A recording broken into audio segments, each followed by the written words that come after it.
दोपहर का खाना उसने उनके साथ खाया। उसने उनके सामने फ्रीजर से कुछ निकाल कर गर्म करने की कोशिश नहीं की। वो एक बार फिर शादी के फवायद और ज़रूरत पर लेक्चर नहीं सुनना चाहता था। उसने एक रेस्टोरेंट फ़ोन करके लंच का ऑर्डर दिया। 1 घंटे बाद खाना आ गया। खाने के वक्त तक राशिद नहीं आया तो सालार ने उनकी तशवीश को कम करने के लिए कहा, मैं गाड़ी पर छोड़ाता हूं आपको। वो फौरन तैयार हो गई। हाँ ये ठीक है, इस तरह तुम मेरा घर भी देख लोगे। अम्मा जी, मैं आपका घर जानता हूं। सालार ने कार की चाबी तलाश करते हुए उन्हें याद दिलाया। आधे घंटे बाद वो उस गली में था जहां सईदा अम्मा का घर था। वो गाड़ी से उतरकर उन्हें अंदर गली में दरवाजे तक छोड़ गया। उन्होंने उसे अंदर आने की दावत दी, जिसे उसने शुक्रिया के साथ रद्द कर दिया। आज नहीं, आज बहुत काम है, वो अपनी बात कहकर पछताया। बच्चे इसीलिए कहती हूं शादी कर लो, बीवी होगी तो खुद सारे काम दिखेगी, तुम कहीं आ जा सकोगे। अब ये कोई जिंदगी है कि छुट्टी के दिन भी घर के काम लेकर बैठे रहो। उन्होंने अफसोस भरी नजरों से उसे देखा। जी आप ठीक कह रही हैं, अब मैं जाऊं? उसने कमाल फरमाबरदारी का मुजाहरा करते हुए उनकी हाँ में हाँ मिलाई। हाँ ठीक है जाओ, मगर याद रखना शादी पर जरूर आना। फुरकान से भी एक बार फिर कह देना कि वो भी आए और इस कार्ड को जरूर पहुंचा देना। सालार ने उनके दरवाजे पर लगी हुई डोर बेल बजाई और खुदा हाफिज कहते हुए पलटा। अपने पीछे उसने दरवाजा खुलने की आवाज सुनी। सईदा अम्मा अब अपनी बेटी से कुछ कह रही थी। फुरकान ने अगले दिन शाम को उसे कार्ड लेते हुए कहा, नहीं मैं तो इस वीकेंड पर कराची जा रहा हूं IBE के एक सेमिनार के लिए।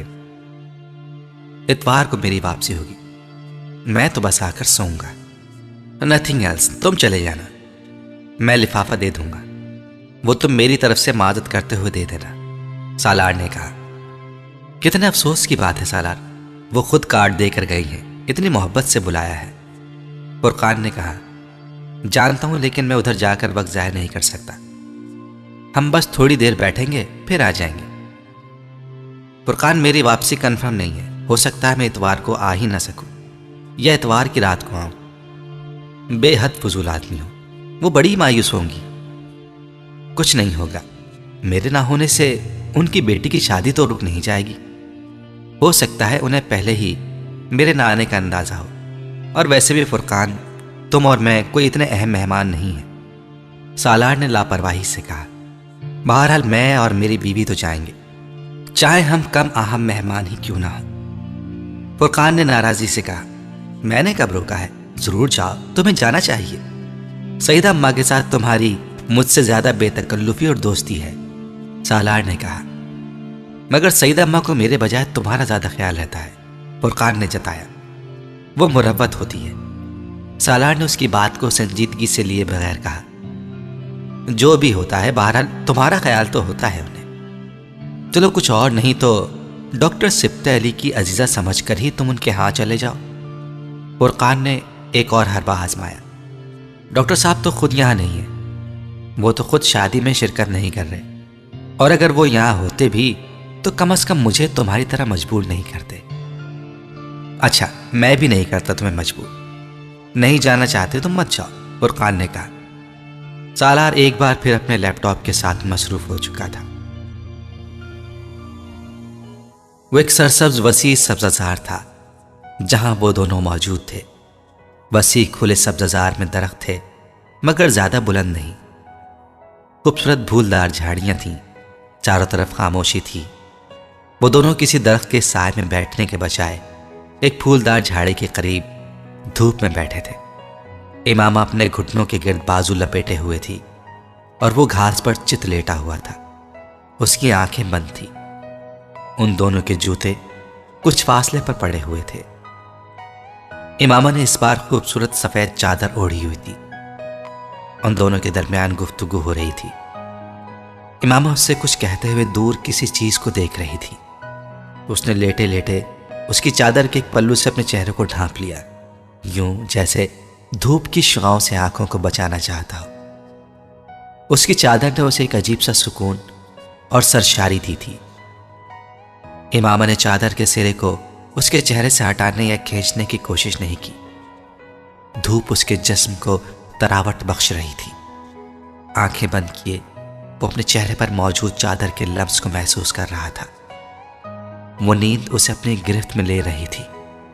सालार ने एकदम आंखें खोल दी। वो अपने बेड पर चित लेटा हुआ था।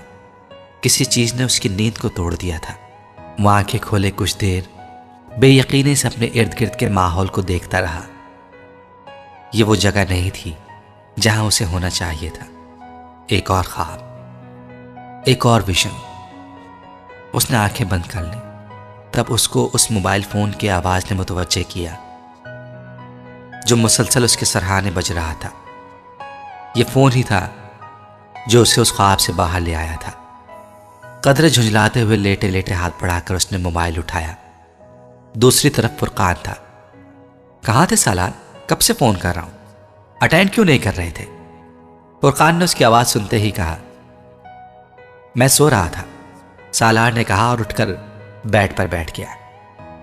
उसकी नजर अब पहली बार घड़ी पर पड़ी जो 4 बजा रही थी। तुम फौरन सईदा अम्मा के यहां चले जाओ। दूसरी तरफ से फुरकान ने कहा, क्यों? मैंने तुम्हें बताया था मैं तो। फुरकान ने उसकी बात काट दी। मैं जानता हूं तुमने मुझे क्या बताया था, मगर यहां कुछ इमरजेंसी हो गई है। कैसी इमरजेंसी? सालार को तशवीश हुई। तुम यहां आओगे तो पता चल जाएगा। तुम फौरन यहां पहुंचो, मैं फोन बंद कर रहा हूं। फुरकान ने फोन बंद कर दिया। सालार कुछ परेशानी के आलम में फोन को देखता रहा। फुरकान की आवाज से उसे अंदाजा हो गया था कि वो परेशान था, मगर सईदा अम्मा के यहां परेशानी की नौयत क्या हो सकती थी? 15 मिनट में कपड़े तब्दील करने के बाद गाड़ी में था। फुरकान की अगली कॉल उसने कार में रिसीव की। तुम कुछ बताओ तो सही, हुआ क्या है? मुझे परेशान कर दिया तुमने। सालार ने उससे कहा, परेशान होने की जरूरत नहीं है, तुम इधर ही आ रहे हो। यहां आओगे तो तुम्हें पता चल जाएगा। मैं फोन पर तफसीली बात नहीं कर सकता। फुरकान ने एक बार फिर फोन बंद कर दिया। तेज रफ्तारी से ड्राइव करते हुए उसने आधे घंटे का सफर तकरीबन 20 मिनट में तय किया। फुरकान उसे सईदा अम्मा के घर के बाहर ही मिल गया। सालार का ख्याल था कि सईदा अम्मा के यहाँ इस वक्त बहुत चहल पहल होगी, मगर ऐसा नहीं था। वहां दूर दूर तक किसी बारात के आसार नहीं थे। फुरकान के साथ वो बैरूनी दरवाजे के बाईं तरफ बने हुए एक पुरानी तर्ज के ड्राइंग रूम में आ गया। आखिर हुआ क्या है जो तुम्हें मुझे इस तरह बुलाना पड़ गया? सालार अब उलझ रहा था। सईदा अम्मा और उनकी बेटी के साथ एक मसला हो गया है। फुरकान ने उनके सामने वाले सोफे पर बैठते हुए कहा। वो बेहद संजीदा था। कैसा मसला? जिस लड़के से उनकी बेटी की शादी हो रही थी, उस लड़के ने कहीं और अपनी मर्जी से शादी कर ली। My goodness! सालार के मुंह से बेइख्तियार निकला। उन लोगों ने अभी कुछ देर पहले ही सईदा अम्मा को ये सब कुछ फोन पर बताकर उनसे माजरत की है। ये लोग अब बारात नहीं ला रहे। यह भी कुछ देर पहले उन लोगों के यहां गया हुआ था, मगर वो लोग वाकई मजबूर हैं। उन्हें अपने बेटे के बारे में कुछ नहीं पता कि वो कहाँ है। उस लड़के ने भी उन्हें सिर्फ फोन पर ही इत्तला दी थी। फुरकान तफसील बताने लगा। अगर वो लड़का शादी नहीं करना चाहता था तो उसे बहुत पहले ही अपने माँ बाप को साफ साफ बता देना चाहिए था। भागकर शादी कर लेने की हिम्मत थी तो माँ बाप को पहले ही उस शादी से इनकार कर देने की भी हिम्मत होनी चाहिए थी। सालार ने नापसंदीदगी से कहा, सईदा अम्मा के बेटों को इस वक्त यहां होना चाहिए था। वो इस मामले को हैंडल कर सकते थे, लेकिन अब वो नहीं है तो किसी न किसी को तो सब कुछ देखना है। सईदा अम्मा के कोई और करीबी रिश्तेदार नहीं है? सालार ने पूछा। नहीं, मैंने अभी कुछ देर पहले डॉक्टर सिब्त अली साहब से बात की है फोन पर, फुरकान ने उसे बताया। लेकिन डॉक्टर साहब भी फौरी तौर पर तो कुछ नहीं कर सकेंगे। यहां होते तो और बात थी, सालार ने कहा। उन्होंने मुझसे कहा है कि मैं तुम्हारी फोन पर उनसे बात कर रहा हूं। फुरकान की आवाज इस बार कुछ धीमी थी। मेरी बात? लेकिन किस लिए? सालार कुछ हैरान हुआ। उनका ख्याल है कि तुम इस वक्त सईदा अम्मा की मदद कर सकते हो। मैं? सालार ने चौंक कर कहा, मैं किस तरह मदद कर सकता हूं? आमना से शादी करके। सालार दम बखुद पलकें झपकाए बगैर उसे देखता रहा। तुम्हारा दिमाग तो ठीक है? उसने बमुश्किल फुरकान से कहा। हाँ बिल्कुल ठीक है। सालार का चेहरा सुर्ख हो गया। फिर तुम्हें पता नहीं है कि तुम क्या कह रहे हो। वो झटके से उठ खड़ा हुआ। फुरकान बर्क रफ्तारी से उठकर उसके रास्ते में हाइल हो गया। क्या सोचकर तुमने ये बात कही है? सालार अपनी आवाज पर काबू नहीं रख सका। मैंने ये सब तुमसे डॉक्टर साहब के कहने पर कहा है। सालार के चेहरे पर एक रंग आकर गुजर गया। तुमने उन्हें मेरा नाम क्यों दिया? मैंने नहीं दिया सालार, उन्होंने खुद तुम्हारा नाम लिया है। उन्होंने मुझसे कहा था कि मैं तुमसे दरखास्त करूं कि इस वक्त सईद अम्मा की बेटी से शादी करके उसकी मदद करो। किसी ने सालार के पैरों के नीचे से जमीन खींची थी या सर से आसमान, उसे अंदाजा नहीं हुआ। वो पलटकर सोफे पर बैठ गया। मैं शादीशुदा हूं फुरकान, तुमने उन्हें बताया? हाँ, मैंने उन्हें बता दिया था कि तुमने कई साल पहले एक लड़की से निकाह किया था, मगर फिर वो लड़की दोबारा तुम्हें नहीं मिली। फिर वो इसके बावजूद भी यही चाहते हैं कि तुम आमना से शादी कर लो। फुरकान, वो बात करते करते रुक गया। और इमामा, उसका क्या होगा? तुम्हारी जिंदगी में इमामा कहीं नहीं है। इतने सालों में कौन जानता है वो कहां है भी कि नहीं? फुरकान, सालार ने तुर्शी से उसकी बात काटी। इस बात को रहने दो कि वो है या नहीं। मुझे सिर्फ ये बताओ कि अगर कल इमामा आ जाए तो क्या होगा? तुम ये बात डॉक्टर साहब से कहो। फुरकान ने कहा, नहीं, तुम ये सब कुछ सईदा अम्मा को बताओ। जरूरी तो नहीं है कि वो एक ऐसे शख्स को कबूल कर लेती जिसने कहीं और शादी की है। वो अगर बारात लेकर आ जाता तो शायद ये भी हो जाता। मसला तो यही है कि वो आमना से दूसरी शादी पर भी तैयार नहीं है। उसे ढूंढा जा सकता है? हाँ, ढूंढा जा सकता है, मगर यह काम इस वक्त नहीं हो सकता। डॉक्टर साहब ने आमना के लिए गलत इंतखाब किया है। मैं आमना को क्या दे सकता हूं? मैं तो उस आदमी से भी बदतर हूं जो अभी उसे छोड़ गया है। सालार ने बेचारगी से कहा, सालार, उन्हें इस वक्त किसी की जरूरत है। जरूरत के वक्त सिर्फ वही आदमी सबसे पहले जहन में आता है जो सबसे ज्यादा काबिल एतबार हो। तुम जिंदगी में इतने बहुत से लोगों की मदद करते आ रहे हो, क्या डॉक्टर सिब्त अली साहब की मदद नहीं कर सकते? मैंने लोगों की पैसे से मदद की है। डॉक्टर साहब मुझसे पैसे नहीं मांग रहे। इससे पहले कि फुरकान कुछ कहता, उसके मोबाइल पर कॉल आने लगी। उसने नंबर देखकर मोबाइल सालार की तरफ बढ़ा दिया। डॉक्टर साहब की कॉल आ रही। सालार ने सते हुए चेहरे के साथ मोबाइल पकड़ लिया। वहां बैठे मोबाइल कान से लगाए सालार को पहली बार एहसास हो रहा था कि जिंदगी में हर बात हर शख्स से नहीं कही जा सकती। जो कुछ फुरकान से कह सकता था, वो उनसे ऊंची आवाज में बात नहीं कर सकता था। उन्हें दलाइल दे सकता था, न बहाने बना सकता था। उन्होंने मखसूस नर्म लहजे में उससे दरख्वास्त की थी, अगर आप अपने वालिदैन से इजाजत ले सकें तो आमना से शादी कर लें। वो मेरी बेटी जैसी है, आप समझें। मैं अपनी बेटी के लिए आपसे दरख्वास्त कर रहा हूं, आपको तकलीफ दे रहा हूं, लेकिन मैं ऐसा करने पर मजबूर हूं। आप जैसा चाहेंगे मैं वैसा ही करूंगा। उसने मध्यम आवाज में उनसे कहा, आप मुझसे दरख्वास्त ना करें, आप मुझे हुक्म दें। उसने खुद को कहते पाया। फुरकान तकरीबन 10 मिनट बाद अंदर आया। सालार मोबाइल फोन हाथ में पकड़े गुमसुम फर्श पर नजरें जमाए हुए था। डॉक्टर साहब से बात हो गई तुम्हारी? फुरकान ने उसी के मुकाबिल एक कुर्सी पर बैठते हुए मध्यम आवाज में उससे पूछा। सालार ने सर उठाकर उसे देखा, फिर कुछ कहे बगैर सेंटर टेबल पर उसका मोबाइल रख दिया। मैं रुखसती अभी नहीं कराऊंगा, बस निकाह काफी है, उसने चंद लम्हों बाद कहा।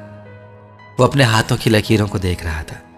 फुरकान को बेइख्तियार उस पर तरस आया। वो मुकद्दर का शिकार होने वाला पहला इंसान नहीं था। सड़क पर गहमा गहमी ना होने के बराबर थी। रात बहुत तेजी से गुजरती जा रही थी। गहरी धुंध एक बार फिर हर चीज को अपने हिसार में ले रही थी। सड़क पर जलने वाली स्ट्रीट लाइट्स की रोशनी धुंध को चीरते हुए उस बालकोनी की तारीकी को दूर करने की कोशिश कर रही थी, जहां मुंडेर के पास एक स्टूल पर सालार बैठा हुआ था। मुंडेर पर उसके सामने कॉफी का एक मग पड़ा हुआ था, जिसमें से उठने वाली गर्म भाप धुंध के पस मंजर में अजीब सी शक्लें बनाने में मसरूफ थी। और वो सीने पर दोनों हाथ लपेटे यकटक नीचे सुनसान सड़क को देख रहा था, जो धुंध के इस गिलाफ में बहुत अजीब नजर आ रही थी। रात के 10 बज रहे थे। वो चंद मिनट पहले ही घर पहुंचा था। सईदा अम्मा के घर निकाह के बाद वो वहां रुका नहीं था। उसे वहां अजीब सी वहशत हो रही थी। वो गाड़ी लेकर बेमकसद शाम से रात तक सड़कों पर फिरता रहा। उसका मोबाइल ऑफ था। वो बैरूनी दुनिया से उस वक्त कोई राब्ता नहीं करना चाहता था। मोबाइल ऑन होता तो फुरकान उससे राब्ता करता, बहुत सी वजाहतें देने की कोशिश करता, या डॉक्टर सिब्त अली राब्ता करते, उसका शुक्रिया अदा करना चाहते। वो ये दोनों चीज़ें नहीं चाहता था। वो इस वक्त मुकम्मल खामोशी चाहता था। उठती हुई भाप को देखते हुए उसने एक बार फिर चंद घंटे पहले के वाक़यात के बारे में सोचा। सब कुछ एक ख्वाब की तरह लग रहा था। काश ख्वाब ही होता। उसे वहाँ बैठे कई माह पहले हरम पाक में मांगी जाने वाली दुआ याद आई। तो क्या उसे मेरी ज़िंदगी से निकाल देने का फ़ैसला हुआ है? उसने तकलीफ से सोचा। तो फिर यह अजियत भी ख़त्म होनी चाहिए। मैंने इस अजियत से रिहाई भी तो मांगी थी। मैंने उसकी यादों से फरार भी तो चाहा था। उसने मुंडेर पर रखा गर्म कॉफ़ी का कप अपने सर्द हाथों में थाम लिया। तो इमामा हाशिम बिल आखिर तुम मेरी ज़िंदगी से हमेशा हमेशा के लिए निकल गई। उसने कॉफ़ी की तलखी अपने अंदर उतारी। और अब क्या मैं पछताऊं कि काश मैं कभी सईदा अम्मा को इस सड़क पर ना देख पाता, या मैं उनको लिफ्ट ना देता। उनका घर मिल जाता और मैं उन्हें वहाँ ड्रॉप करके आ जाता। उनको अपने घर ना लाता, ना रवाबित बढ़ते, न वो शादी पर मुझे बुलाती, या फिर काश आज मैं कराची में ही ना होता, यहाँ होता ही नहीं, या मैं मोबाइल ऑफ करके सोता, फ़ोन का रिसीवर रख देता और कान की कॉल रिसीव ही ना करता, या फिर काश मैं डॉक्टर सिब्त अली को ना जानता होता कि उनके कहने पर मुझे मजबूर ना होना पड़ता। फिर शायद मुझे ये तस्लीम कर लेना चाहिए कि इमाम मेरे लिए नहीं है। उसने कॉफ़ी का मग दोबारा मुंडेर पर रख दिया। उसने दोनों हाथ अपने चेहरे पर फेरे। फिर जैसे कोई ख्याल आने पर अपना वॉलेट निकाल लिया। वॉलेट की एक जेब से उसने एक तहशुदा कागज़ निकाल कर खोल लिया। डियर अंकल सिकंदर, मुझे आपके बेटे की मौत के बारे में जानकर बहुत अफसोस हुआ। मेरी वजह से आप लोगों को चंद साल बहुत परेशानी का सामना करना पड़ा। मैं इसके लिए माज़रत ख्वाह हूँ। मुझे सालार को कुछ रकम अदा करनी थी, वो मैं आपको भिजवा रही हूँ। खुदा हाफिज, इमामा हाशिम।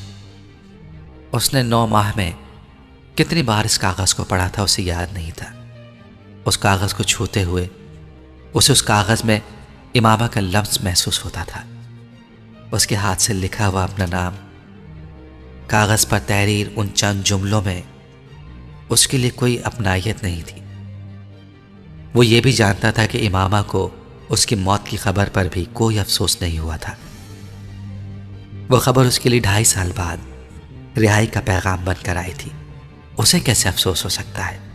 लेकिन उसके बावजूद चंद जुमले उसके लिए बहुत आम हो गए थे। उसने कागज़ पर लिखे जुमलों पर अपनी उंगलियां फेरी। उसने आखिर में लिखे इमामा हाशिम के नाम को छुआ। फिर कागज़ को दोबारा उसी तरह तह करके वॉलेट में रख लिया। मुंडेर पर कॉफ़ी का मग सर्द हो चुका था। सालार ने ठंडी कॉफ़ी के बाकी मग को एक घूंट में अपने अंदर उंडेल लिया। डॉक्टर सिब्त अली 1 हफ्ते तक लंदन से वापस पाकिस्तान पहुंच रहे थे और उसे उनका इंतज़ार था। इमामा हाशिम के बारे में जो कुछ वो इतने सालों से उन्हें नहीं बता सका था, वो उन्हें बताना चाहता था। अपने माजी के बारे में जो कुछ वो उन्हें नहीं बता पाया था, अब वो उनसे कह देना चाहता था। उसे अब परवाह नहीं थी कि वो इसके बारे में क्या सोचे।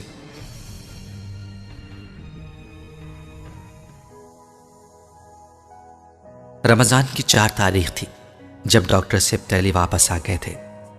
वो रात को काफ़ी देर से आए थे और सालार ने उस वक्त उन्हें डिस्टर्ब करना मुनासिब नहीं समझा था। वो रात को उनके पास पहले की तरह जाना चाहता था, मगर दोपहर को खिलाफ तवक्कुह बैंक में उनका फ़ोन आ गया। सालार के निकाह के बाद ये उनका सालार से तीसरा राब्ता था। वो कुछ देर उसका हाल और अहवाल दरियाफ्त करते रहे। फिर उन्होंने उससे कहा, सालार, आप आज रात को ना आए, शाम को आ जाए, अफ्तारी मेरे साथ कर। ठीक है, मैं आ जाऊंगा, सालार ने हामी भरते हुए कहा। कुछ देर उनके दरमियान मजीद गुफ्तगू रही। फिर डॉक्टर सिब्तैली ने फ़ोन बंद कर दिया। वो उस दिन बैंक से कुछ जल्दी निकल आया। अपने फ्लैट पर कपड़े तब्दील करने के बाद वो जब उनके पास पहुंचा, उस वक्त अफ्तारी में 1 घंटा बाकी था। डॉक्टर सिब्तैली का मुलाजिम उसे इज्तिमा वाले बैरूनी कमरे के बजाय सीधा अंदर लाउंज में ले आया था। डॉक्टर सिब्तैली ने बड़ी गर्मजोशी के साथ उससे बगलगीर होने के बाद बड़ी मोहब्बत के साथ उसका माथा चूमा। पहले आप एक दोस्त की हैसियत से यहाँ आते थे, आज आप घर के एक फर्द बनकर यहाँ आए हैं। वो जानता था कि उनका इशारा किस तरफ था। आइए बैठिए। वो उसे बैठने का इशारा करते हुए वो दूसरे सोफे पर बैठ गए। बहुत मुबारक हो, अब तो आप भी घर वाले हो गए हैं। सालार ने खामोश नजरों और फीकी मुस्कुराहट के साथ उन्हें देखा। वो मुस्कुरा रहे थे। मैं बहुत खुश हूं कि आपकी शादी आमना से हुई है। वो मेरे लिए मेरी चौथी बेटी की तरह है और इस रिश्ते से आप भी मेरे दामाद हैं। सालार ने नजरें झुका ली। उसकी जिंदगी में इमामा हाशिम का बाप ना लिखा हुआ होता तो शायद उनके मुंह से ये जुमले सुनकर वो अपने आप पर फख्र करता, मगर सारा फर्क इमामा हाशिम थी। सारा फर्क वही एक लड़की पैदा कर रही थी, वो जो थी और नहीं थी। डॉक्टर सिब्तैली कुछ देर उसे देखते रहे। फिर उन्होंने कहा, आप इतने सालों से मेरे पास आ रहे हैं, आपने कभी मुझे ये नहीं बताया कि आप निकाह कर चुके हैं, तब भी नहीं जब 1-2 बार आपसे शादी का जिक्र हुआ। सालार ने सर उठाकर उन्हें देखा। मैं आपको बताना चाहता था, मगर वो बात करते करते चुप हो गया। सब कुछ इतना अजीब था कि मैं आपको क्या बताता। उसने दिल में कहा, कब हुआ था आपका निकाह? डॉक्टर सिब्तैली धीमे लहजे में पूछ रहे थे। 8.5 साल पहले तकरीबन। तब मैं 21 साल का था, उसने किसी शिकस्त खोर्दा मामूल की तरह कहा। फिर वो आहिस्ता आहिस्ता उन्हें सब कुछ बताता गया। डॉक्टर सिब्तैली ने एक बार भी उसे नहीं टोका था। उसके खामोश होने के बाद भी वो बहुत देर तक चुप रहे थे। बहुत देर बाद उन्होंने उससे कहा था, आमना बहुत अच्छी लड़की है और वो खुशकिस्मत है कि उसे एक सालेह मर्द मिला है। उसकी बात सालार को एक चाबुक की तरह लगी। सालेह? मैं सालेह मर्द नहीं हूं डॉक्टर साहब, मैं तो असफलुस साफिलीन हूं। आप मुझे जानते होते तो मेरे लिए कभी ये लफ्ज़ इस्तेमाल न करते, न उस लड़की के लिए मेरा इंतखाब करते जिसे आप अपनी बेटी की तरह समझते हैं। हम सब अपनी ज़िंदगी के किसी न किसी मरहले पर ज़माना जाहिलियत से ज़रूर गुज़रते हैं। बाज़ गुज़र जाते हैं, बाज़ सारी ज़िंदगी उसी ज़माने में गुजार देते हैं। अगर आप उसमें से गुज़र चुके हैं, आपका पछतावा बता रहा है कि आप गुज़र चुके हैं। मैं आपको पछतावे से रोकूंगा ना, तौबा और दुआ से। आप पर फ़र्ज़ है कि आप अपनी सारी ज़िंदगी ये करें, मगर उसके साथ साथ ये भी शुक्र अदा करें कि आप नफ्स की तमाम बीमारी से छुटकारा पा चुके हैं। अगर दुनिया आपको अपनी तरफ नहीं खींचती, अगर अल्लाह के खौफ से आपकी आंखों में आंसू आ जाते हैं, अगर दोज़ख का तसव्वुर आपको डराता है, अगर आप अल्लाह की इबादत इस तरह करते हैं जिस तरह करनी चाहिए, अगर नेकी आपको अपनी तरफ राग़िब करती है और बुराई से आप रुक जाते हैं, तो फिर आप सालेह हैं। कुछ सालेह होते हैं, कुछ सालेह बनते हैं। सालेह होना खुशकिस्मती की बात है। सालेह बनना 2 धारी तलवार पर चलने के बराबर है। इसमें ज्यादा वक्त लगता है, इसमें ज्यादा तकलीफ सहनी पड़ती है। मैं अब भी यही कहता हूं कि आप सालेह हैं, क्योंकि आप सालेह बने हैं। अल्लाह आपसे बड़े काम लेगा। सालार की आंखों में नमी आ गई। उन्होंने एक बार फिर इमामा हाशिम के बारे में कुछ नहीं पूछा था, कुछ नहीं कहा था। क्या इसका मतलब था कि वो हमेशा के लिए उसकी जिंदगी से निकल गई? क्या इसका मतलब था कि वो आइंदा भी कभी उसकी जिंदगी में नहीं आएगी? उसे अपनी जिंदगी आमना के साथ ही गुजारनी पड़ेगी? उसका दिल डूबा। वो डॉक्टर साहब के मुंह से इमामा के हवाले से कोई तसल्ली, कोई दिलासा, कोई उम्मीद चाहता था। डॉक्टर साहब खामोश थे। वो चुपचाप उन्हें देखता रहा। मैं अपने लिए और आमना के लिए बहुत दुआ करूंगा, बल्कि मैं बहुत दुआ करके आया हूं खाना काबा में, रोज़ा रसूल पर। वो लंदन से वापसी पर उम्रा करके आए थे। सालार ने सर झुका लिया। दूर आजान की आवाज आ रही थी। मुलाजिम अफ्तारी के लिए मेज तैयार कर रहा था। उसने बोझल दिल के साथ डॉक्टर सिब्त अली के साथ बैठकर रोज़ा अफ्तार किया। फिर वो और डॉक्टर सिब्त अली नमाज पढ़ने के लिए करीबी मस्जिद में चले गए। वहां से वापसी पर उसने डॉक्टर सिब्त अली के यहाँ खाना खाया और फिर अपने फ्लैट पर वापस आ गया।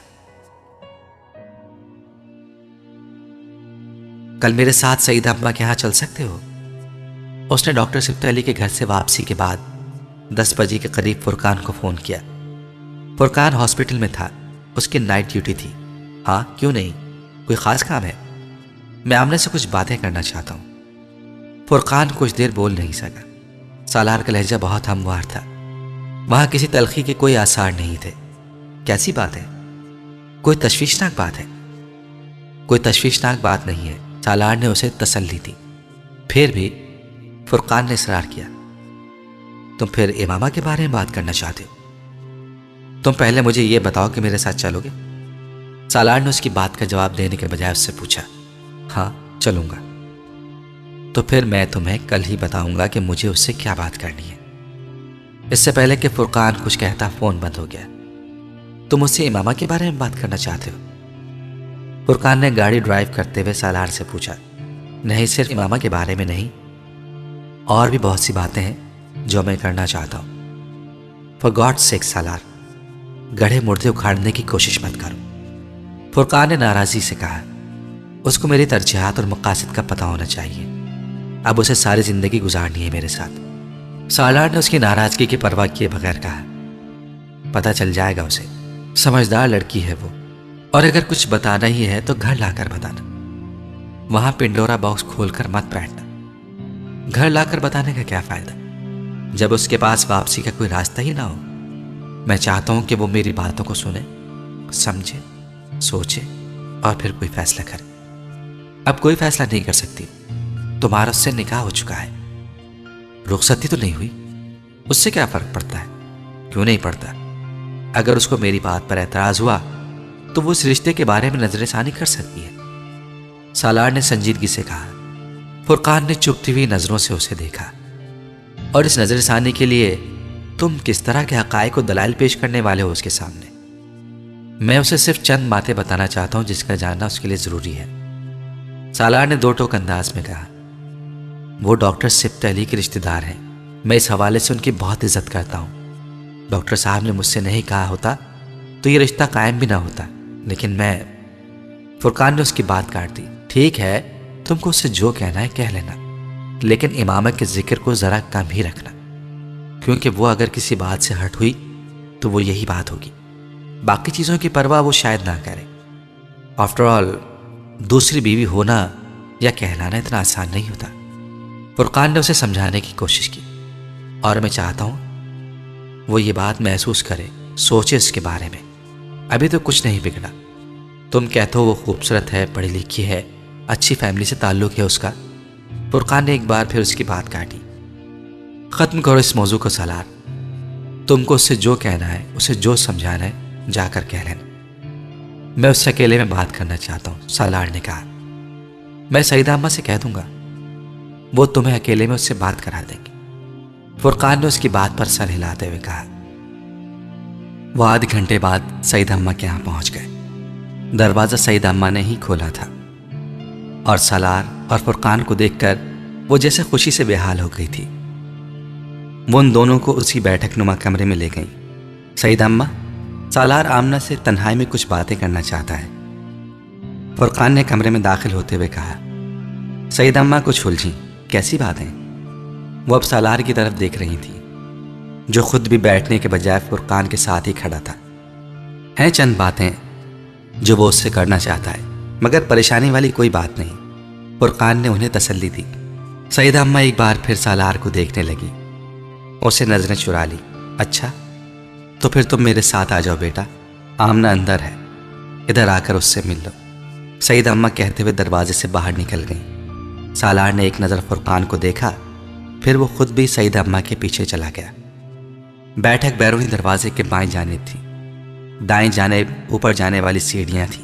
बैरूनी दरवाजे से कुछ आगे बिल्कुल सामने कुछ सीढ़ियां चढ़ने के बाद लकड़ी का एक और पुरानी तर्ज का बहुत बड़ा दरवाज़ा था, जो उस वक्त खुला हुआ था, और वहां सुर्ख ईंटों का बड़ा वसी सहन नजर आ रहा था। सईद अम्मा का रुख उन्हीं सीढ़ियों की तरफ था। सालार उनसे कुछ फासले पर था। सईद अम्मा अब सीढ़ियां चढ़ रही थी। वो जब सीढ़ियां चढ़कर सहन में दाखिल हो गई तो सालार भी कुछ झिझकता हुआ सीढ़ियां चढ़ने लगा। वसी सुर्ख ईंटों के सहन के दोनों अतराफ दीवारों के साथ क्यारियां बनाई गई थीं, जिनमें लगे हुए सब्ज पौधे और बेलें सुर्ख ईंटों से बनी दीवारों के बैकग्राउंड में बहुत खूबसूरत लग रही थीं। सहन के एक हिस्से में धूप थी और दिन के इस हिस्से में भी वो धूप बेहद तेज थी। धूप ने सुर्ख रंग को कुछ और नुमाया कर दिया था। आहिस्ता आहिस्ता सीढ़ियां चढ़कर सालार ने सहन में कदम रख दिया। वो ठटक कर रुक गया। सहन के धूप वाले हिस्से में रखी चारपाई के सामने एक लड़की खड़ी थी। वो शायद अभी चारपाई से उतरी थी। उसकी पुश्त सालार की तरफ थी। वो सफ़ेद कुर्ते और सियाह शलवार में मलबूस थी और नहाकर निकली थी। उसकी कमर से कुछ ऊपर उसके सियाह गीले बाल लटों की सूरत में उसकी पुश्त पर बिखरे हुए थे। उसका सफ़ेद दुपट्टा चारपाई पर पड़ा हुआ था। वो अपने कुर्ते की आस्तीनों को कोहनियों तक फोल्ड करते हुए सालार की तरफ मुड़ी। सालार सांस नहीं ले सका। उसने जिंदगी में उससे ज़्यादा खूबसूरत लड़की नहीं देखी थी, या फिर उसे उस लड़की से ज़्यादा खूबसूरत कोई नहीं लगा था। वो यकीनन आमना थी।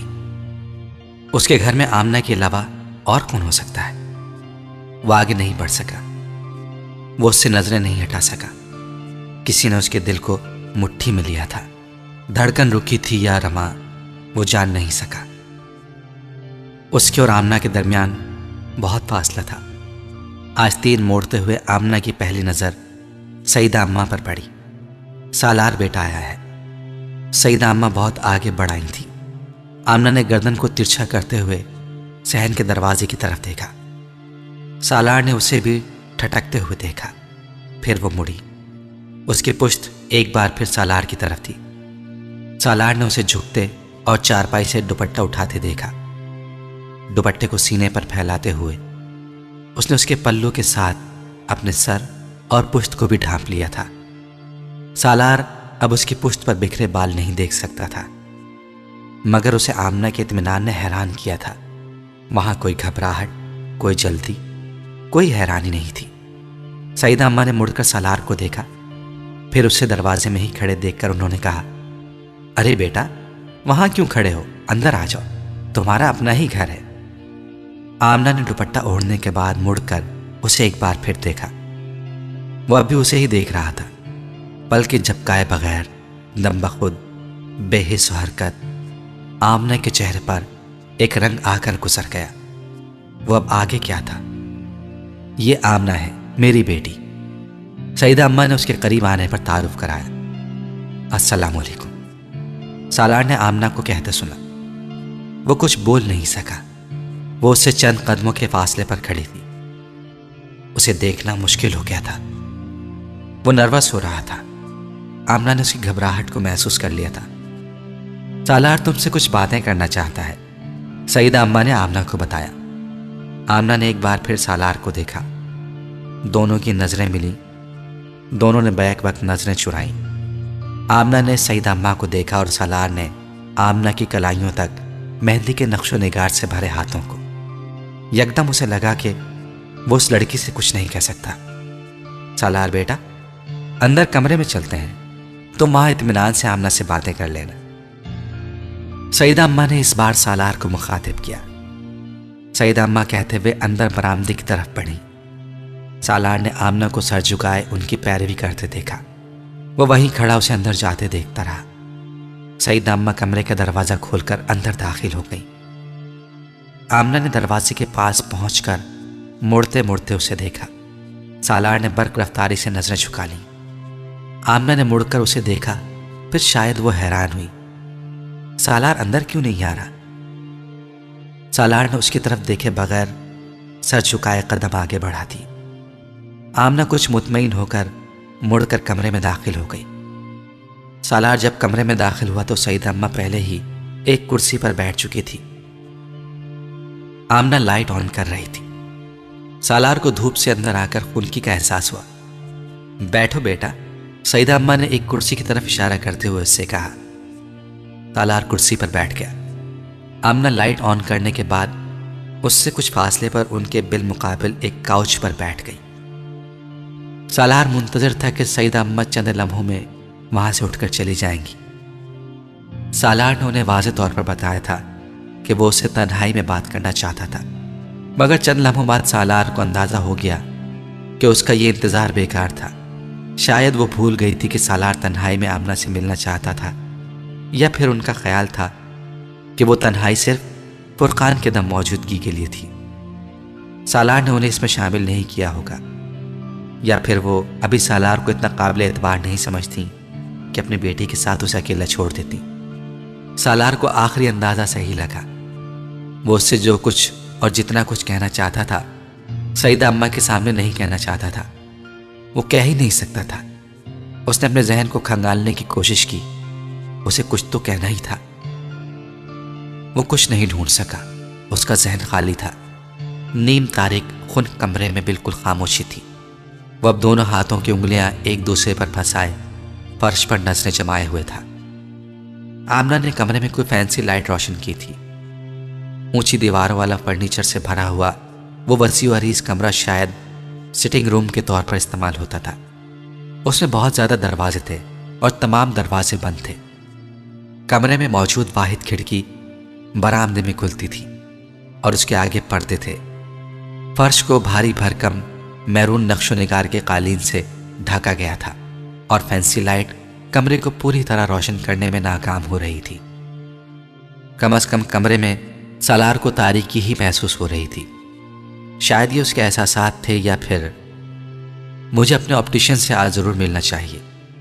करीब के साथ साथ शायद मेरी दूर की नज़र भी कमज़ोर हो गई है, सालार ने मायूसी से सोचा। सेंटर टेबल के साथ दूसरी तरफ बैठी आमना को वो देख नहीं पा रहा था। उसने एक बार फिर नज़र कालीन पर जमा दी। फिर उसने यकदम आमना को उठते देखा। वो दीवार के पास जाकर कुछ और लाइट्स ऑन कर रही थी। कमरा ट्यूबलाइट की रोशनी में जगमगा उठा। फैंसी लाइट बंद हो गई। सालार हैरान हुआ। आमना ने पहले ट्यूबलाइट ऑन क्यों नहीं की थी। फिर अचानक उसे एहसास हुआ वो भी नर्वस थी। आमना दोबारा फिर उसके सामने काउच पर आकर नहीं बैठी। वो उससे कुछ फासले पर सईदा अम्मा के पास एक कुर्सी पर बैठ गई। सालार ने इस बार उसे देखने की कोशिश नहीं की। वो उसी तरह कालीन को घूरता रहा। सईदा अम्मा का सब्र बिलाखिर जवाब दे गया।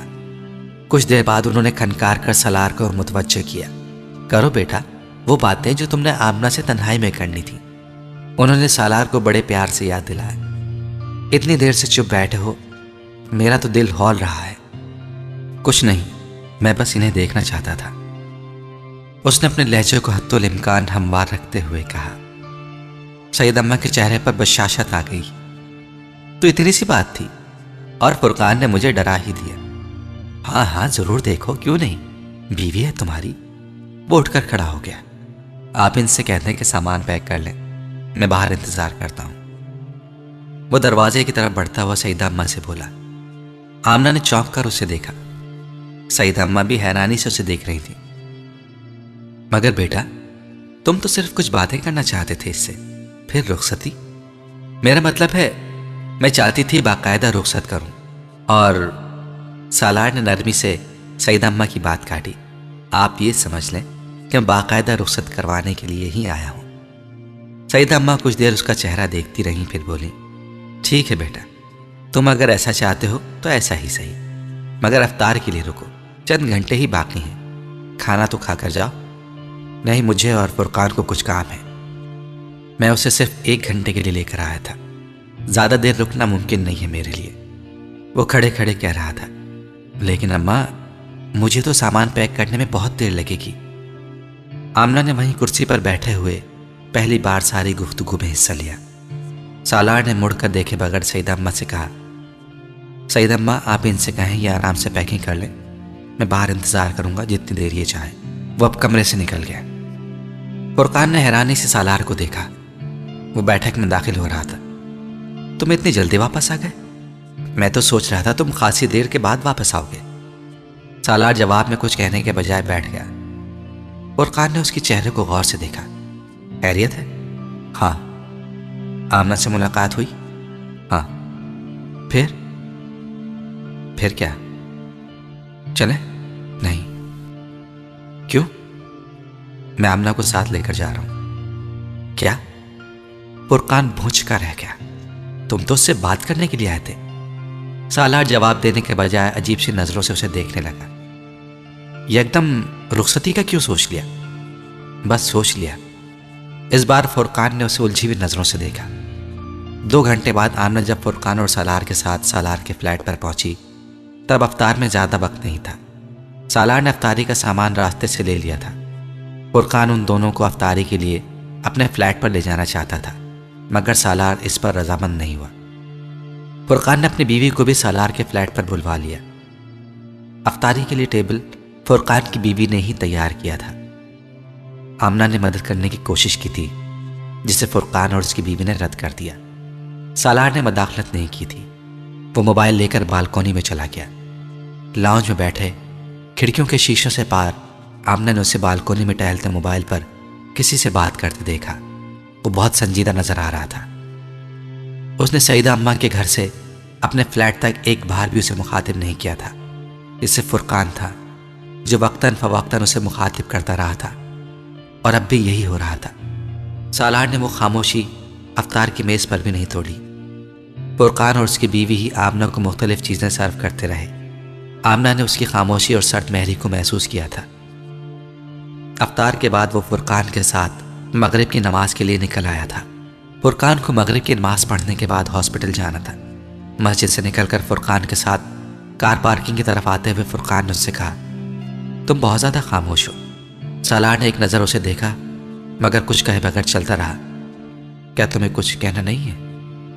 वो मुसलसल उसकी खामोशी को तोड़ने की कोशिश कर रहा था। सालार ने सर उठाकर आसमान को देखा। मगरिब के वक्त ही धुंध नमूदार होने लगी थी। एक गहरा सांस लेकर उसने फुरकान को देखा। नहीं, मुझे कुछ नहीं कहना। चंद लम्हे साथ चलने के बाद फुरकान ने उसे बड़बड़ाते सुना, मैं आज कुछ भी कहने के काबिल नहीं हूं। फुरकान को बेख्तियार उस पर तरस आया। साथ चलते चलते उसने सालार का कंधा थपथपाया। मैं तुम्हारे एहसासात समझ सकता हूं, मगर जिंदगी में ये सब होता रहता है। तुम इमामा के लिए जो कुछ कर सकते थे तुमने किया, जितना इंतजार कर सकते थे तुमने किया। 8-9 साल कम नहीं होते। अब तुम्हारी किस्मत में अगर यही लड़की है तो तुम क्या कर सकते हो? सालार ने बेतासुर नजरों से उसे देखा। इस घर में आना इमामा का मुकद्दर नहीं था, आमना का मुकद्दर था। सो वो आ गई। उससे निकाह हुए 7-8 दिन हुए हैं और 8वें दिन वो यहाँ है। इमामा के साथ निकाह को 9 साल होने वाले हैं। वो आज तक तुम्हारे पास नहीं आ सकी। क्या तुम ये बात नहीं समझ सकते कि इमामा तुम्हारे मुकद्दर में ही नहीं है? वो पूरी दिल जमई से उसे समझाने की कोशिश कर रहा था। हमारी बहुत सारी ख्वाहिशात होती हैं। बाज़ ख्वाहिशात अल्लाह पूरी कर देता है, बाज़ नहीं करता। हो सकता है इमामा के ना मिलने में तुम्हारे लिए बेहतरी हो सकता है अल्लाह ने तुम्हें आमना के लिए ही रखा हो सकता है कि आज से चंद साल बाद तुम इस बात पर अल्लाह का शुक्र अदा ना करते थको। वो दोनों पार्किंग के पास पहुंच चुके थे। फुरकान की गाड़ी शुरू में ही खड़ी थी। मैंने अपनी जिंदगी में ऐसा कोई इंसान नहीं देखा जिसकी हर ख्वाहिश पूरी हो, जिसने जो चाहा हो पा लिया हो। फिर शिकवा किस बात का? आमना के साथ एक अच्छी जिंदगी गुजारने की कोशिश करो। वो दोनों अब गाड़ी के पास पहुंच चुके थे। फुरकान ने ड्राइविंग सीट का दरवाज़ा खोला, मगर बैठने से पहले उसने सालार के दोनों कंधों पर हाथ रखते हुए बारी बारी उसके दोनों गालों को नरमी से चूमा। तुम्हें याद रखना चाहिए कि तुमने एक नेकी की है, और उस नेकी का अजर अगर तुम्हें यहां नहीं मिलेगा तो अगली दुनिया में मिल जाएगा। वो अब सालार के चेहरे को अपने दोनों हाथों में लिए हुए कह रहा था। सालार को हल्का सा खम करते हुए थोड़ा सा मुस्कुराया। फुरकान ने गहरा सांस लिया। आज के दिन ये पहली मुस्कुराहट थी जो उसने सालार के चेहरे पर देखी थी। उसने खुद भी मुस्कुराते हुए सालार की पुश्त थपथपाई और ड्राइविंग सीट पर बैठ गया। सालार ने गाड़ी का दरवाज़ा बंद कर दिया। फुरकान इग्निशन में चाबी लगा रहा था जब उसने सालार को खिड़की का शीशा उंगली से बजाते देखा। फुरकान ने शीशा नीचे गिरा दिया। तुम कह रहे थे कि तुमने आज तक कोई ऐसा इंसान नहीं देखा जिसने जिस चीज़ की भी ख्वाहिश की हो उससे मिल गई हो। सालार खिड़की पर झुके पुरसुकून आवाज में कह रहा था। फुरकान ने उलझी हुई नजरों से उसे देखा। वो बेहद पुरसुकून और मुतमईन नजर आ रहा था। फिर तुम मुझे देखो, क्योंकि वो इंसान मैं हूं जिसने आज तक जो भी चाहा उसे वो मिल गया। फुरकान को लगा उसका जहन गम की वजह से मुतासिर हो रहा था। जिसे तुम मेरी नेकी कह रहे हो वो दरअसल मेरा अजर है जो मुझे जमीन पर ही दे दिया गया है। मुझे आखिरत के इंतजार में नहीं रखा गया, और मेरा मुकद्दर आज भी वही है जो 9 साल पहले था। वो ठहर ठहर कर गहरी आवाज में कह रहा था। मुझे वही औरत दी गई है जिसकी मैंने ख्वाहिश की थी। इमामा हाशिम इस वक्त मेरे घर पे है। खुदा हाफिज। फुरकान दम बखुद दूर जाते हुए उसकी पुश्त देखता रहा। वो क्या कह गया था उसकी समझ में नहीं आया। शायद मैं ठीक से उसकी बात नहीं सुन पाया, या फिर शायद उसका दिमाग खराब हो गया है, या फिर शायद उसने सब्र कर लिया है। इमामा हाशिम। सालार अब बहुत दूर नजर आ रहा था। लाहौर पहुंचने के बाद उसके लिए अगला मरहला किसी की मदद हासिल करना था, मगर किसकी? वो हॉस्टल नहीं जा सकती थी। वो जवेरिया और बाकी लोगों से राब्ता नहीं कर सकती थी, क्योंकि उसके घर वाले उसके दोस्तों से वाकिफ थे और चंद घंटों में वो उसे लाहौर में ढूंढने वाले थे। बल्कि हो सकता है अब तक उसकी तलाश शुरू हो चुकी हो, और इस सूरत हाल में उन लोगों से राब्ता करना खतरे से खाली नहीं था। इसीलिए सबीहा की सूरत में वो वाहिद ऑप्शन रह जाता था। मगर वो इस बात से वाकिफ नहीं थी कि वो अभी पेशावर से वापस आई थी या नहीं। सबीहा के घर पर मुलाजिम के सिवा कोई और नहीं था। वो लोग अभी पेशावर ही में थे। वापस कब आएंगे? उसने मुलाजिम से पूछा। वो उसे जानता था। क्या आपके पास वहां का फोन नंबर है? उसने कदरे मायूसी के आलम में पूछा। जी, वहां का फोन नंबर मेरे पास है। मुलाजिम ने उससे कहा। वो आप मुझे दे दें, मैं फोन पर उससे बात करना चाहती हूं। उसे कुछ तसल्ली हुई। मुलाजिम उसे अंदर ले आया। ड्राइंग रूम में बैठाकर उसने वो नंबर ला दिया। उसने मोबाइल पर वहीं बैठे बैठे सबीहा को रिंग किया। फोन पेशावर में घर के किसी फर्द ने उठाया और उसे बताया कि सबीहा बाहर गई हुई है। इमामा ने फोन बंद कर दिया। सबीहा से मेरी बात नहीं हो सकी। मैं कुछ देर बाद उसे दोबारा फोन करूंगी। उसने पास खड़े मुलाजिम से कहा। तब तक मैं यहीं बैठूंगी। मुलाजिम सर हिलाते हुए चला गया। उसने 1 घंटे बाद दोबारा सबीहा को फोन किया। वो उसकी कॉल पर हैरान थी। उसने मुख्तसर तौर पर अपना घर छोड़ आने के बारे में बताया। उसने उसे सालार से अपने निकाह के बारे में नहीं बताया, क्योंकि वो नहीं जानती थी सबीहा इस सारे मामले को किस तरह देखेगी। इमामा, तुम्हारे लिए सबसे बेहतर यह है कि तुम इस मामले में कोर्ट से राब्ता करो। तब्दीली मजहब के हवाले से प्रोटेक्शन मांगो। सबीहा ने उसकी सारी गुफ्तगू सुनने के बाद कहा। मैं ये नहीं करना चाहती। क्यों? सबीहा, मैं पहले इस मसले के बारे में बहुत सोच चुकी हूँ। तुम मेरे बाबा की पोजीशन और असर और रसूख से वाकिफ हो। प्रेस तो तूफान उठा देगा। मेरी फैमिली को बहुत सारी परेशानियों का सामना करना पड़ेगा। मैं तो ये नहीं चाहती कि मेरे घर पर पथराव हो मेरी वजह से, मेरे घर वालों की ज़िंदगी को ख़तरा हो। और आज तक जितनी लड़कियों ने इस्लाम कबूल करके कोर्ट प्रोटेक्शन लेने की कोशिश की है, उनके साथ क्या हुआ है? कोर्ट दारुल अमान भिजवा देती है, वो जेल भिजवाने के मुतरादिफ है। केस का फैसला कितनी देर तक हो कुछ पता नहीं। घर वाले एक के बाद एक केस फाइल करते रहते हैं। कितने साल इस तरह गुजर जाएंगे कुछ पता नहीं होता। अगर किसी को कोर्ट आज़ाद रहने की इजाज़त दे भी दे तो वो लोग इतने मसले खड़े करते रहते हैं कि बहुत सारी लड़कियां वापस घर वालों के पास चली जाती हैं। मैं ना तो दारुल अमान में अपनी ज़िंदगी बर्बाद करना चाहती हूँ, ना ही लोगों की नज़रों में आना चाहती हूँ। मैंने खामोशी के साथ घर छोड़ा है और मैं उसी खामोशी के साथ अपनी ज़िंदगी गुजारना चाहती हूँ। मैं तुम्हारी बात समझ सकती हूँ इमामा, लेकिन मसाइल तो तुम्हारे लिए अभी भी खड़े किए जाएंगे। वो तुम्हें तलाश करने के लिए एड़ी चोटी का जोर लगा देंगे और उन लोगों के लिए मसाइल पैदा होंगे जो तुम्हें पनाह देंगे। और वो जब तुम्हें ढूंढना शुरू करेंगे तो मुझ तक पहुंचना उनके लिए बहुत आसान होगा। तुम्हारी मदद करके मुझे खुशी होगी, मगर मेरे अब्बू यही चाहेंगे कि मदद छुप कर करने के बजाय खुलकर की जाए, और कोर्ट इस मामले में यकीनन तुम्हारे हक में फैसला देगा। तुम अभी मेरे घर पर ही रहो। मैं इस बारे में मुलाजिम को कह देती हूँ और आज मैं अब्बू से बात करती हूँ। हम कोशिश करेंगे कल लाहौर वापस आ जाएं। इमामा ने मुलाजिम को बुलाकर फ़ोन उसके हवाले कर दिया। सबीहा ने मुलाजिम को कुछ हिदायत दी और फिर राब्ता मुनक़ता कर दिया। मैं सबीहा बीबी का कमरा खोल रहा हूँ, आप वहाँ चली जाएं। मुलाजिम ने उससे कहा। वो सबीहा के कमरे में चली आई, मगर उसकी तशवीश और परेशानी में इजाफा हो गया था। वो सबीहा के नुक्ता नज़र को समझ सकती थी।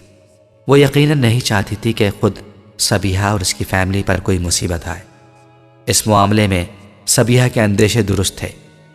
अगर हाशिम मुबीन को यह पता चल जाता कि उसे सबीहा की फैमिली ने पनाह दी थी तो वो उनके जानी दुश्मन बन जाते। शायद इसीलिए सबीहा ने उससे कानून की मदद लेने के लिए कहा था, मगर यह रास्ता उसके लिए ज़्यादा दुश्वार था। जमात के इतने बड़े लीडर की बेटी का इस तरह मजहब छोड़कर पूरी जमात के मुंह पर तमाचे के मुतरादिफ था। वो जानते थे कि इससे पूरे मुल्क में जमात और ख़ुद उनके ख़ानदान को कितनी ज़िक पहुँचेगी, और वो इस बेइज्जती से बचने के लिए किस हद तक जा सकते थे इमामा नहीं जानती थी, मगर अंदाज़ा कर सकती थी। वो सबीहा के कमरे में दाखिल हो रही थी जब उसके जहन में एक झमाके के साथ सैयदा मरियम सिब्त अली का ख्याल आया था।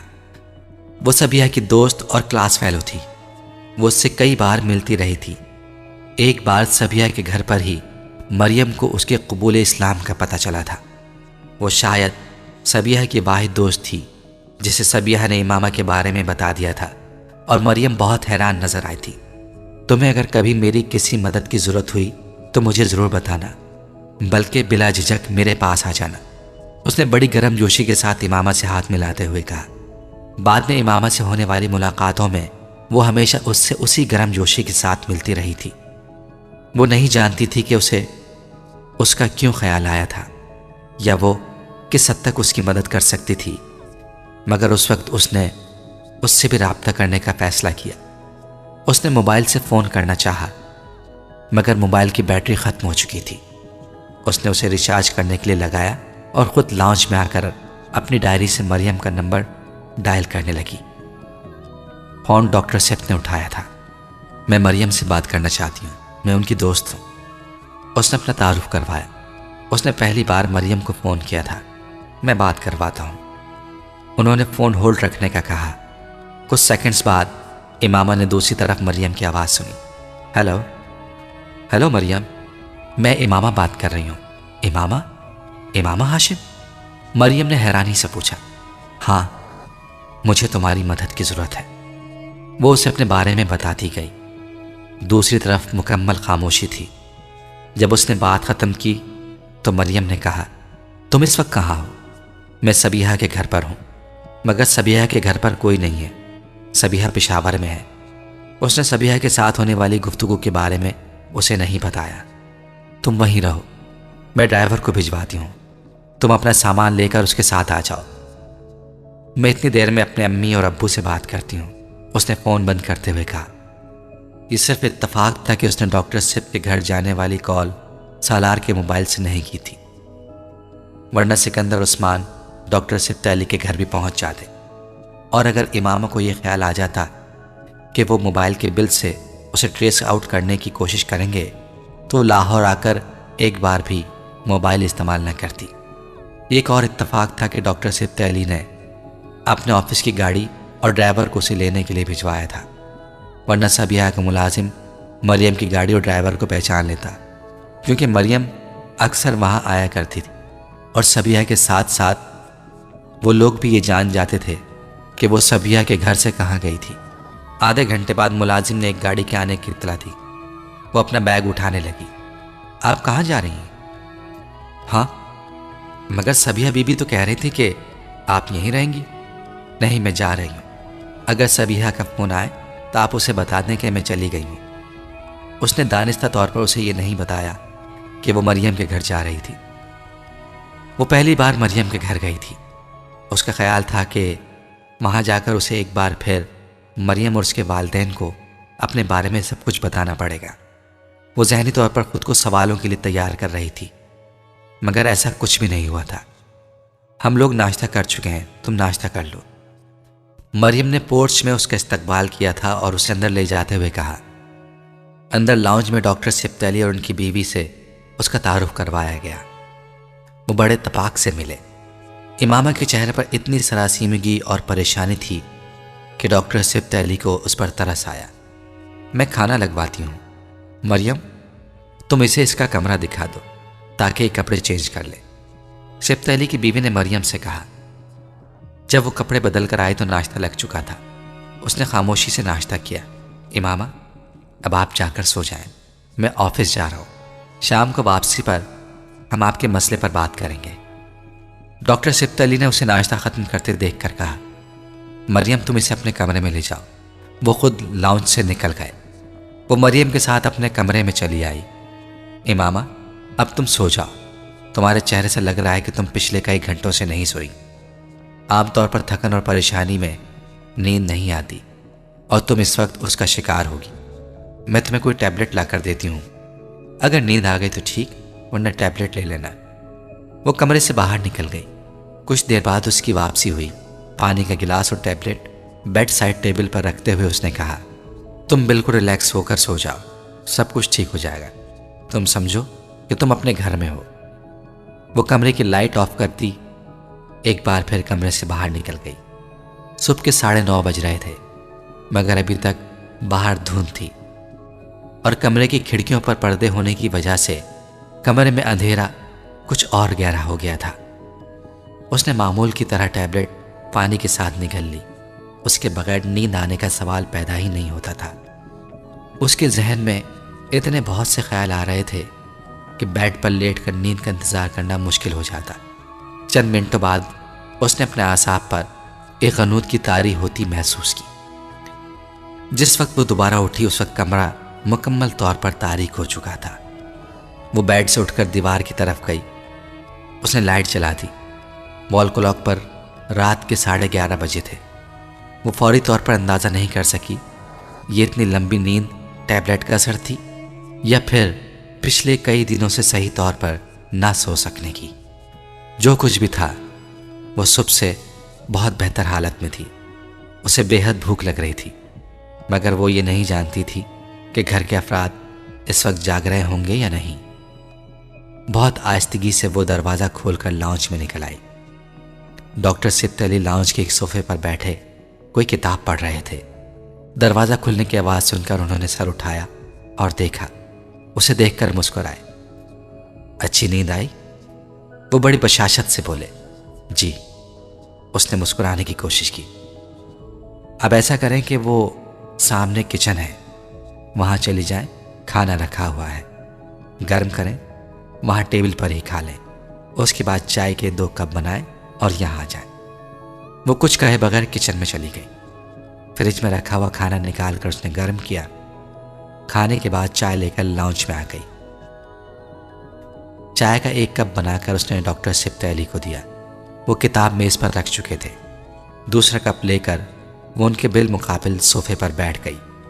वो अंदाज़ा कर चुकी थी वो उससे कुछ बातें करना चाहते थे। चाय बहुत अच्छी है, उन्होंने एक सिप लेकर मुस्कुराते हुए कहा। वो इतनी नर्वस थी कि उनकी तारीफ पर मुस्कुरा सकी ना शुक्रिया अदा कर सकी। वो सिर्फ उन्हें देखती रही।